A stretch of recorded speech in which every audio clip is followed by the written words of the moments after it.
And let's be honest with you, if we can't get some fidelity on this, and if I can't get your commitment that we're going to make sure that people in blue here don't lose 70%. Hey everyone, welcome back to Hot News today. Senator Josh Hawley is turning up the heat in Washington.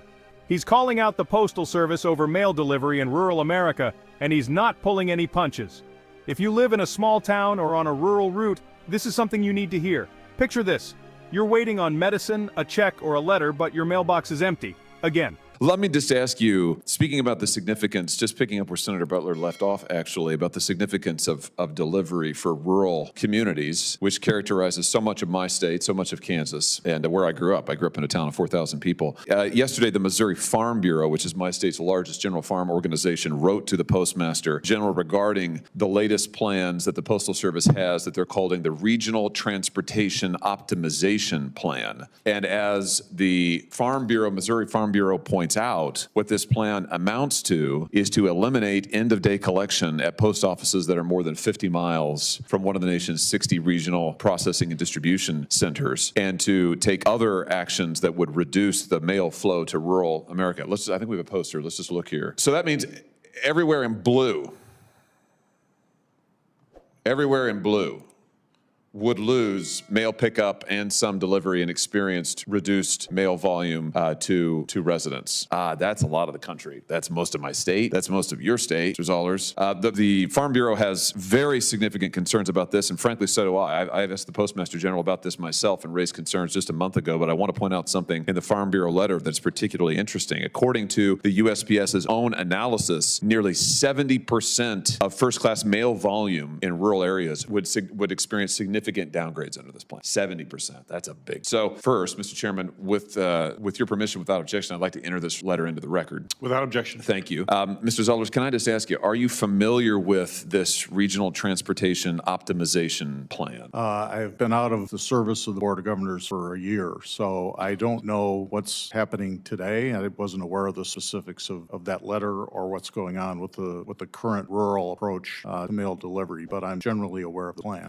Hawley kicked off the hearing by talking about where he's from, small-town Missouri, so this is personal for him. He called out a plan called Regional Transportation Optimization. Sounds fancy, but it means end-of-day mail pickups could disappear from post offices more than 50 miles from big centers. That could slow down nearly 70% of rural first-class mail. For folks in Missouri, Kansas, and way beyond, Hawley says that's just not right. Yes. Do you support its implementation? I support the implementation of the DFA when I was there. As I said, I don't know what adjustments have been made in the last year. Well, I'm sorry, the DFA. Delivering for America plan, which is the 10-year plan. And of which this is a subset.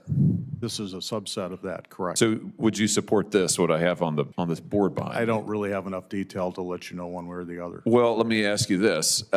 Would you commit to, if you are reappointed, would you commit to using your position here, your very significant position of influence and oversight, to reconsider this proposal and make sure that rural Americans in my state, your state, every state, are getting full and regular delivery of the mail? As a member of the flyover country community, absolutely. Let me just ask the other nominees this. Mr. Hartogenesis, are you familiar with this plan, the Regional Optimization Plan? Not in detail enough to, as this map is.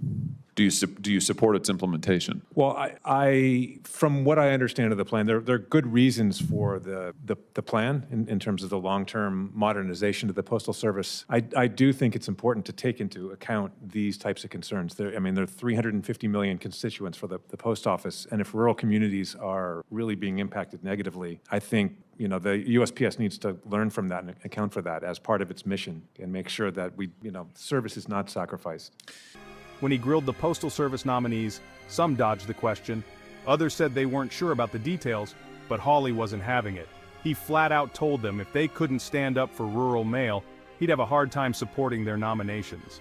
That's how you use leverage to get real answers. So that sounds like a little bit of a yes and a little bit of a no. On the Regional Transportation Optimization Plan itself, do you support its implementation based on what you know? Based on what I know, I support the plan in terms of modernization of the USPS. Like I'm not in the know enough to understand the exact impacts on rural communities, but I think that as a member of the Board of Governors, if confirmed, I think that we would need to look at that. Okay. It sounds like what I'm going to need to do is I'm going to need to follow up in writing with both of you. Maybe I'll give you an opportunity to look at the details, and because I'm really concerned about this. I'm really concerned about this. And let's be honest with you, if we can't get some fidelity on this, and if I can't get your commitment that we're going to make sure that people in blue here don't lose 70% of their mail volume or have 70% of that volume downgraded, I'm going to have a really hard time advancing your nominations. Congresswoman, can I just ask you, are you familiar with this plan? Do you support it? I am not familiar with that plan, but if confirmed, I certainly want to gather all of the information and all of the data that would justify implementation of this plan, because it appears to me, just based on what you have shared with us, that is in conflict with the universal service obligation. Indeed. And I do see Florida on your map as well, right? Some significant areas in Florida, which the overwhelming majority of the state really is rural. And so I will definitely do my research to make sure that what we are supporting continues to meet the mission of the post office. And I think you've heard my concern for rural areas in our country. Hawley even showed a map, huge swaths of the Midwest, parts of Florida all shaded blue.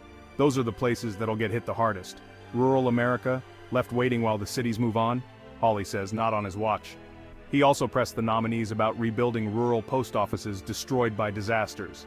In Bering, Missouri, a tornado wrecked their post office over a year ago, and still, nothing's been rebuilt. People have to drive miles just to pick up mail. Hawley called it ridiculous, and he's pushing new legislation to force faster reconstruction.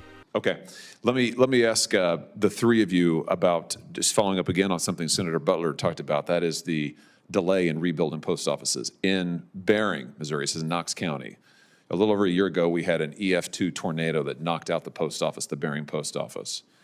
We're over a year on from that now, still not reopened. Now, the postmaster has sat right where you're sitting. I asked him about this. He pledged to me that he would get it rebuilt, reopened.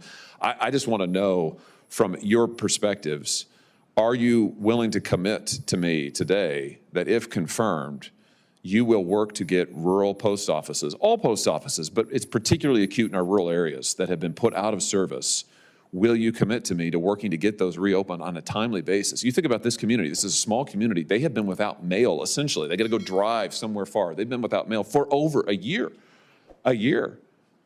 I mean, that's, frankly, I think it's ridiculous. It's so bad that I've introduced legislation that would create a statutory requirement to rebuild these post offices in a timely fashion. So let me just ask you, and after that I have one more question, let me just ask you if you're willing to commit to working on this and to making sure we get these post offices reopened when they are damaged. We'll start with you, Congresswoman, go down the line. In Florida, we also have some extreme weather issues to deal with. So yes, if confirmed, I would commit to getting these post offices reopened as soon as possible. I'd commit to that as well. I would commit to that as well. Okay, thank you. Bottom line, mail isn't just a convenience out here. It's how people get medicine, do business, keep farms running. Hawley's making it clear, no commitment to rural service, no nomination. If you're living this, drop your story below. Smash that like button if you agree rural America deserves reliable mail. Subscribe so you don't miss what happens next. Thanks for watching Hot News today. See you next time.